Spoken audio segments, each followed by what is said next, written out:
In January, I walked away from a six-figure-a-year job as a senior consultant at a reputable management consulting firm. It was the second biggest title I've left in my career. The first time, during my 10-year career in the music industry, my fancy title nearly took me down as I worked for pennies on the dollar compared to the value I was creating. My second run at corporate helped pay for my way out. Same guy, two completely different outcomes. And the difference comes down to one question. What is your title actually costing you? For those of you I don't know, this is Own Your Upside, and I'm your host, Aaron Amin. Over the past 7 years, my wife Andrea and I built a portfolio of 8 cash-flowing rental properties across 3 states before blowing it all up and pivoting to a $10 million luxury assisted living development in Houston, Texas. And I worked a full-time job the entire time up until the beginning of 2026. This is not another video telling you to quit your job. I actually believe your day job is one of the greatest assets you have. What I'm telling you is that most people never ask what their title is costing them, and it took me 10 years and 2 careers to figure it out for myself. I'm going to walk you through the 3 ways your title quietly charges you, and then 1 move you can take that will eventually flip the script in your favor. And there are 3 questions that took me a decade to ask myself. I put those on a free worksheet you can download. The link will be in the show notes. Cost number 1. This one is hiding in plain sight. A title is proof that you created value. It is not proof that you kept any of it. For 5 years, I worked in the heart of the concerts industry in Las Vegas. From the outside, it looked like the coolest job in the world. I was backstage at all the biggest shows, working with the artists, the agents, the promoters, the managers, being part of people's special memories. I had essentially unlimited access to rooms that other people would kill to be in. But the reality of my day-to-day life was very different than what it appeared. As part of my job, I would write and sign checks to artists sometimes for more money than I would have made in 20 years. But it wasn't my money. It wasn't my check.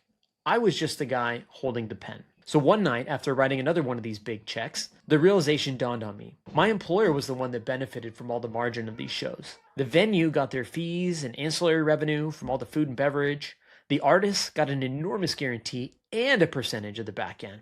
And I got a fixed salary and a discretionary bonus if I was lucky. The experiences and the access I had masked the fact that I was significantly undervaluing myself. That is not my employer's fault, but it was my responsibility to recognize it and make a change. So question number 1 for you, and it's on the free worksheet. What percentage of the value you create do you actually keep?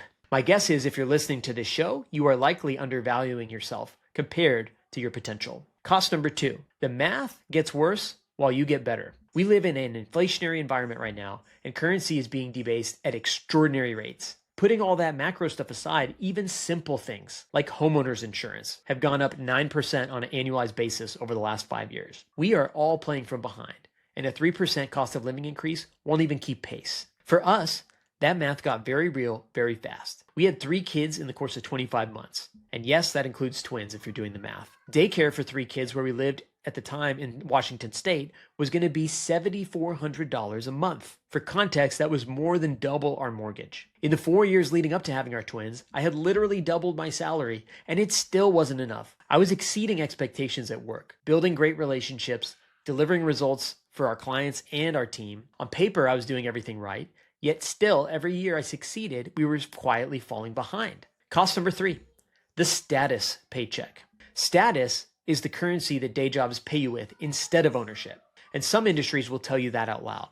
In the entertainment industry, there are roughly 200 people applying for every single entry-level job. This scarcity makes those jobs valuable in a different way, which means they can replace you easily. And when they can replace you easily, there's no reason to pay you competitively, and there's no problem burning you out. I gave that industry everything I had in my heart, and I want to be very straight up with where that road ended for me. By 2019, I was bankrupt, but not in the way you think. This bankruptcy ran deeper than money. Physically, spiritually, and emotionally, I was pouring from an empty cup, muting my problems with my own vices to try and dull my senses from all the chaos that was going on around me. And eventually, I ended up in inpatient rehab for alcohol abuse. After recapturing all my misdirected energy, I finally had a new lens for how to approach my future.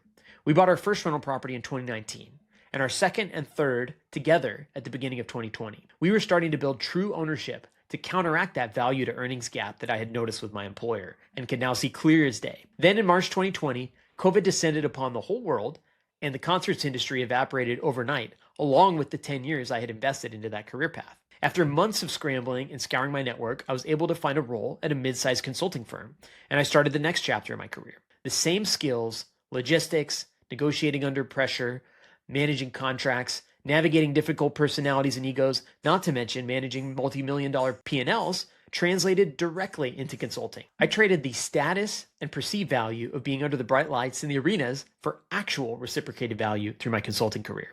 Yet through all that, at no point during either chapter of my corporate career did my title actually correlate to the value I captured. So question 2 on the worksheet, and most people avoid this one their entire career. If you keep your current title for 10 more years, what will you actually own at the end of it? The skills, relationships, and income I accumulated were mine to keep, which I trained myself to reinvest into assets that would actually build alongside our careers. I had the same title on my email signature for years in the concerts industry, but in my head, it went from a singular professional identity to an income-producing asset that was part of a larger basket of income streams that our family continues to grow over time. That mental switch was revelatory, to say the least.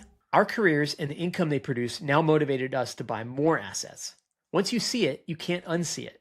We bought 3 separate owner-occupied homes during that time that we later converted to rentals. We learned to invest in properties in out-of-state markets. We built systems to be able to continue to grow and maintain our portfolio in the margins of time we had available after our jobs and family. Eventually, we amassed 8 properties across 3 states, bringing in over $18,000 a month in rent and netting a comfortable $5,000 after all our expenses. We were very proud of what we built, and it proved to us that we could, in fact, build something on the side while still investing in our careers. So the last question on the worksheet: what is one fixed slice of your salary that you can direct towards building something you truly own?